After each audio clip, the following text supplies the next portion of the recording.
7h, 9h. Europe 1 matin. Il est 7h12 sur Europe 1. Dimitri Pavlenko, vous recevez ce matin la secrétaire générale du syndicat d'unité magistrat Force ouvrière. Bonjour Béatrice Brugère. Bonjour. Bienvenue sur Europe 1. Je rappelle le titre de votre dernier ouvrage, Justice, la colère qui monte, paru aux éditions de l'Observatoire. Question avec vous ce matin justement sur le fonctionnement de la justice dans l'affaire de la mort de la petite Camilla, 7 ans il y a 2 semaines à Vallauris, percutée, on s'en souvient, par une moto qui faisait une roue arrière et qui roulait à contresens. La cour d'appel d'Aix-en-Provence a décidé hier de laisser le motard en liberté, contrairement à ce qu'avait requis mardi le parquet de Grasse, à savoir son placement en détention provisoire. Matteo, c'est le prénom du chauffard, est donc dehors, sous contrôle judiciaire certes, mais dehors, c'est-à-dire pas en prison. Le père de Camilla a témoigné de sa colère hier matin sur Europe 1, juste après l'annonce de cette décision. C'était dans Pascal Praud et vous. Je vous propose, Béatrice Brugère, d'en écouter un extrait.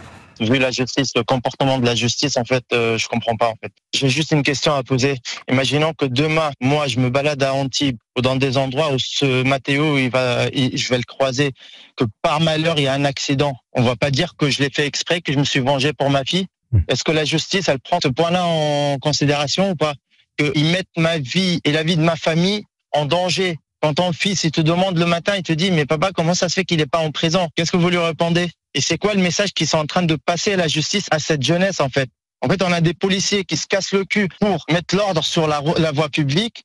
Et on a d'un autre côté la justice, en fait, qui emmerde tout le monde. Elle en a rien à foutre, en fait. Je fais ce qu'il me semble de bien faire. Mais mon avocat, il m'a averti déjà. Il m'a averti concernant la justice. Dès le départ. Il m'a dit, ne t'attends pas à des miracles. C'est ce qu'il m'a dit, en fait. Apparemment, prendre la bonne décision de la part de la justice, c'est devenu un miracle maintenant, en fait. Protéger les citoyens français, c'est un miracle. On s'inquiète plus pour les délinquants et pour les fautifs que les victimes, en fait.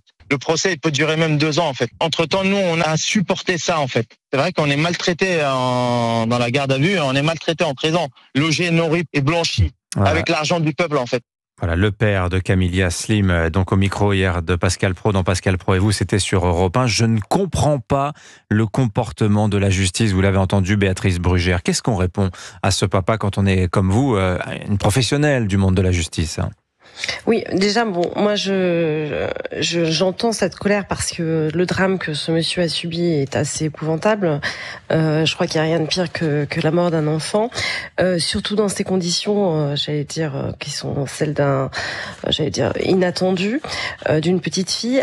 Pour autant, c'est vrai qu'une fois que il faut respecter cette colère et l'entendre, il faut aussi s'interroger sur l'image que renvoie la justice, et la façon dont elle fonctionne, parce que c'est extrêmement important d'abord de bien communiquer, de bien expliquer les décisions. Justement, qu'est-ce qui motive dans cette histoire le fait de maintenir en liberté ce jeune chauffard qui s'est présenté, alors c'est vrai, visage masqué, hier devant la justice? Alors en fait, ce qu'il faut comprendre et ce que souvent on a du mal à comprendre, c'est que la détention provisoire n'est pas considérée comme une sanction, mais comme une mesure de sûreté, si vous voulez, pendant l'instruction, pendant l'enquête. Donc en vrai, ces mesures de sûreté répondent à d'autres critères que celle de la sanction, qui est celle de sécuriser. Oui. Et dans ces critères, vous avez le trouble à l'ordre public.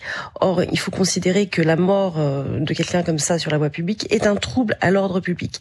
Mais le législateur, depuis 2005, et même avant il y a eu des débats, a supprimé la possibilité d'utiliser ce critère pour les délits.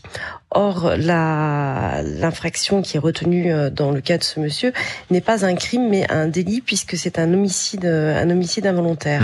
Alors, je vais vous citer, Béatrice Brugère, dans votre livre « La colère qui monte ». À un moment, vous dites « La vraie justice, c'est pas qu'à faire de moyens, de crédits supplémentaires. Ça consiste pas à gérer des stocks. C'est pas un métier de logistique. C'est d'abord une affaire de chair, d'esprit, de qualité et d'humanité. » Alors, j'entends l'explication juridique, technique finalement que vous apportez à la décision qui est apportée, mais là, les juges, est-ce qu'ils tiennent compte du fait, par exemple, et ce papa le dit, il s'appelle Slim, il dit, mais si je le croise, moi, dans la rue, le Matteo, finalement, ils n'habitent pas très loin l'un de l'autre, il a même rencontré la famille de celui qui a tué sa fille.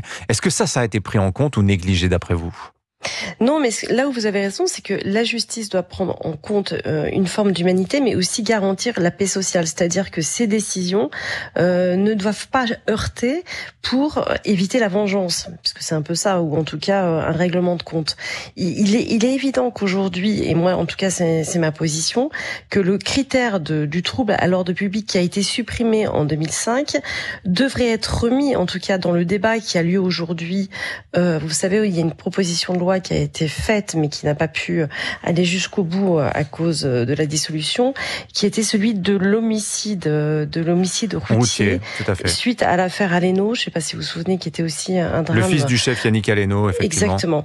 Et en fait, il y a toute une réflexion à faire pour remettre justement de l'humanité ou peut-être de la justice, et parce que moi je l'entends, sur ce critère qui est le trouble à l'ordre public. Il faut savoir qu'aujourd'hui quand même la volonté du législateur et également la politique pénale, c'est d'incarcérer le moins possible, y compris pendant la détention.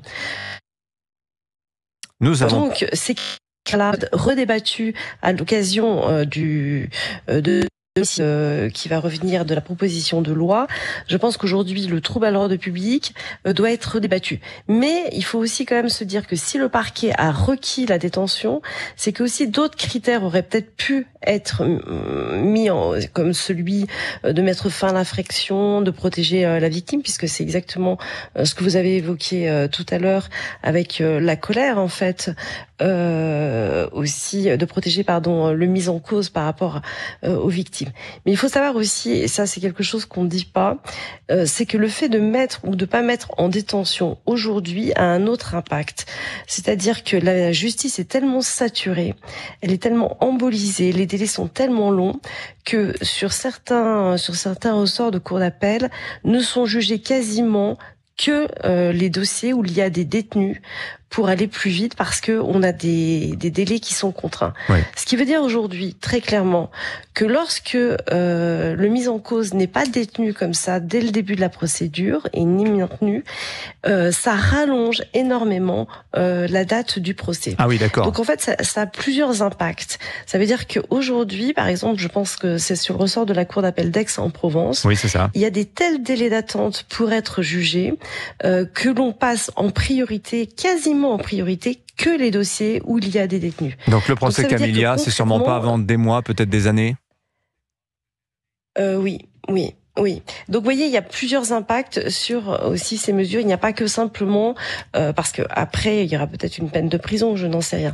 Mais ça veut dire qu'il faut réévaluer tout notre système au regard, en effet, de l'humanité, mais du trouble à l'ordre public qui est commis, pour éviter de donner cette image et cette lisibilité d'une justice qui va à deux vitesses, qui ne protège pas les victimes et qui peut-être est beaucoup trop favorable pour ceux qui commettent des délits qui sont graves ou des crimes. Merci beaucoup Béatrice Brugère de Vos Lumières. Ce matin, je rappelle que vous êtes la secrétaire générale du syndicat Unité Magistrats Force Ouvrière. Votre livre, toujours d'actualité malheureusement, Justice, la colère qui monte, la colère des justiciables justement, c'est aux éditions de l'Observatoire. Bonne journée à vous. Merci Béatrice Brugère.